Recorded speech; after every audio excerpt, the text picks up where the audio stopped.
right, guys, we're here at Bending Tree Ranch with Pat Cotton.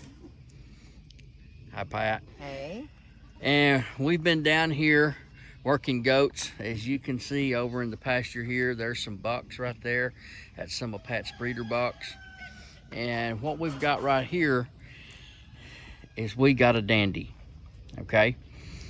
This doe is, when we were working yesterday, she came through. Matter of fact, I think I probably even talked about her last time I was here too. But she is just an awesome looking doe. And I'm gonna have Pat tell you a little bit about this doe, what she is as a doe, cuts of meat, different. I'm just gonna let Pat talk and Pat talk about what we're looking at here. Okay? So Pat. All right. Well, this is a 2-year-old Tex Master doe, turned 2-year-old this spring. This is kind of what we're looking for. She's got really nice balance, got a great top line. She's still got some growing to do, a couple more years till she's fully mature. She's nice and open on the back. She's got muscle on the inside and the outside of that rear leg. We're gonna put our hands on her in a minute. If you see her foreleg, you see the muscle bulge on it already. We're looking to an animal that's going to be carrying a lot of meat, keep its feminine traits. She still looks like a doe. If she'll turn around, I don't know if we can get her to turn and face us, but she naturally sits up. She's wide on the front and wide on the back. Let me see if I can get her to turn around. Look at her.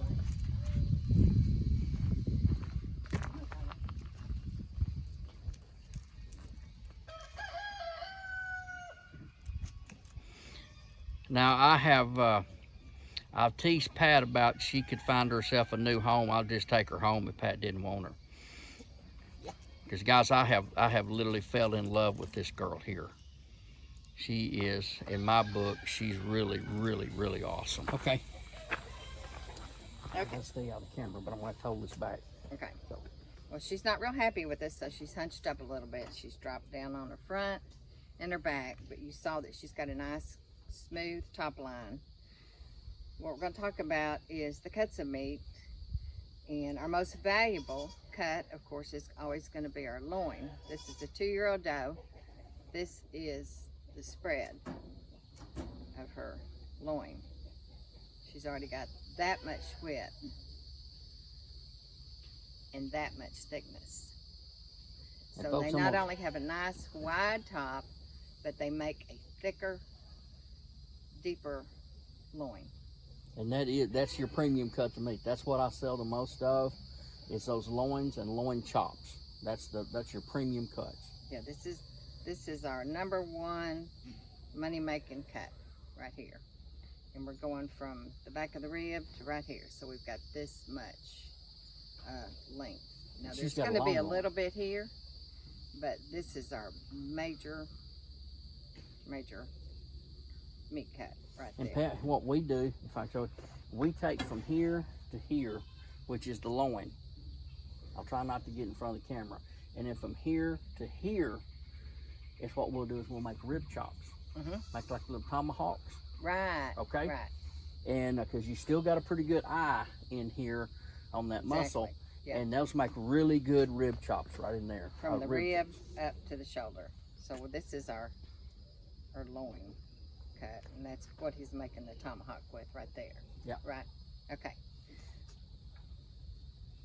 And then our next most valuable, of course, is going to be this rear.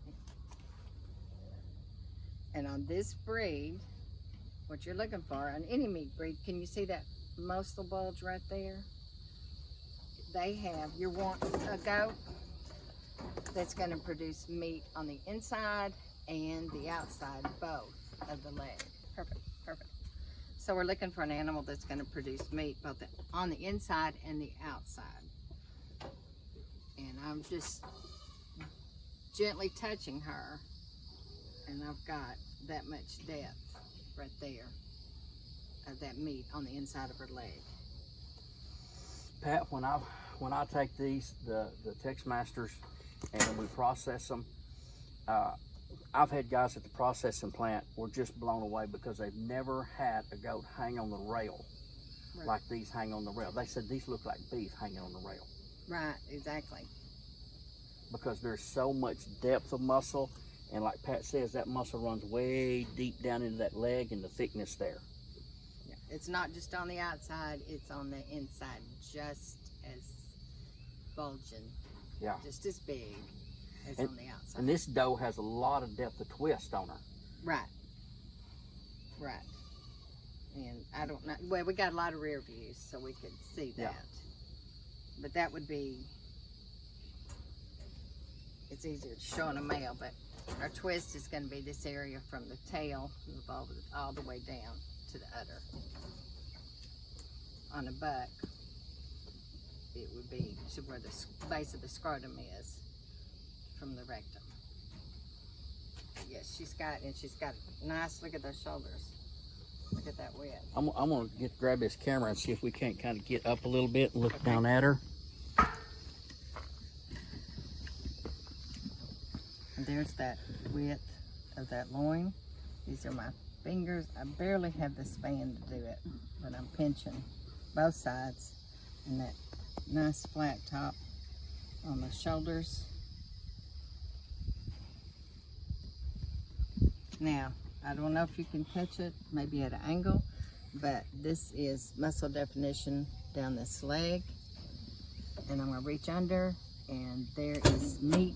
Can you see that bulge right there? Oh yeah, she's got a big forearm. Big forearm. Big forearm. And you know, Pat, one of the things I found that people have forgotten about the meat on the goat is they forget about this meat up here in the neck. Right. And they just want to discard it. That's some of the best soup meat you'll get. Oh yeah, and there's a lot of meat on this neck. Yes. Right here. Now some breeds there's not. You get into the dairy breeds and you're not going to have meat really on that neck. But this one is going to have quite a bit. We've got her locked in, so she's not real happy. But you can see we're pinching on her neck. And it's a big catch. Yeah. You can see the bulge there. We'll turn her loose and let her hop down and see how she, watch her move and just watch those muscles ripple. And this black spot, you can really see it, but you can see the muscle definition. Oh, you right there. you can see that. You can see the rips and the cuts in that muscle right there. And this is just 2-year-old. She's got more growing to do. How long, Pat, do you figure they'll grow? Let me shut this just so she doesn't back out on us this way. Okay. If you're going to pull that gate right there. How long do you figure they'll grow? How old they are? Do you normally think before they get to maturity, Pat? 4. 4? 5. Yeah. All right, we're gonna let her get on out. Once you let her, you want me to let her jump? I'll let her go here. Okay. All right, baby. Come on, girl. You guys see her? Just look at how she's standing and watch her walk. And as you do that, you see those muscles ripping that forearm like Pat's talking, even back here in that rear, you can see those muscles moving. Okay? You know, that's why the motto of the Tex Master is when meat matters. Because these animals, that's what this is a meat goat. This is, in my opinion, this is a true meat goat. You see how wide her stance is when she walks off? And that wide stance, Pat, I've had some people, I want you to talk about this a little bit if you don't mind. I'm gonna bring the camera back over to you. Okay. I've had some people tell me, Dwayne, when you get those goats muscle like that, you're gonna start having problems kidding. Oh no. When you run into trouble with kidding is when you've got a real steep rump or something. But these girls, look at hers. She is not steep, but she is heavy muscle in that rear. But they do not have kidding issues. I've been raising these since 2001. I've had boars up to 2010. We don't pull these kids. Very rarely do I ever intervene. These guys are low maintenance. They kid in the pasture. They raise their babies in the pasture. Now, when I had boars, I pulled quite a few. And they're not steep rump either, you know, but they're also not carrying that kind of muscling on the rear end. And the width that these does carry, that's one of the things, you know, even on dairy cattle that we look for.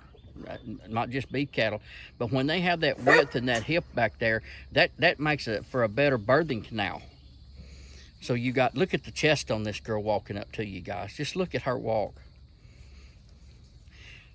I wanted you to see her so that you would see what good breeding stock, in my opinion, looks like.